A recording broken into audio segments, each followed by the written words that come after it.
Does it feel at the midpoint mark that President Biden's administration has brought the cost of living crisis to an end?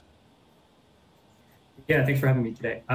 In terms of the cost of living crisis, or in terms of inflation more broadly, a lot of this has been kind of we've seen this as being attributed to external factors, and a lot of this is due to ripple effects from the war in Ukraine, supply chain crises, and right now our forecast is that a lot of those effects will start to subside next year, and that inflation is going to come down from 8% this year to about 3.7% next year, as we've already started to see shipping costs starting to come down. And a lot of those external factors, in terms of just that have been having an impact on inflation, are starting to rescind. You'll also have some base effects that are going to start playing in. But ultimately, in terms of the actual policies of the Biden administration, right now the midterms aren't going to change much in terms of the way of inflation. A lot of that is also due to we expect next year the rate hikes from the Fed will start to take effect, and so that will also start to help bring down inflation. But ultimately, right now the midterms aren't going to be kind of the primary factor in terms of what's really driving inflation in the U.S.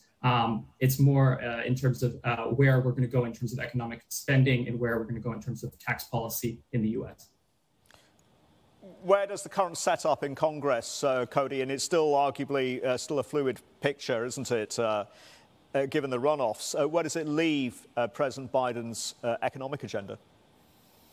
Yeah, I mean, we won't know for certain exactly what the economic agenda for Biden is going to look like until we know for certain what the results are going to look like. As you were mentioning, that could be as late as December 6th when we see the results come in from the Georgia Senate runoff race. Right now, everything has been in line with what we at the Economist Intelligence Unit have been forecasting, which is that it's going to be a very razor-thin margin on both the House and on the Senate side. So we're expecting Democrats will maintain their very limited majority in the Senate, and that on the House side, Republicans will retake control of the House. But that will be, again, at a very razor-thin margin.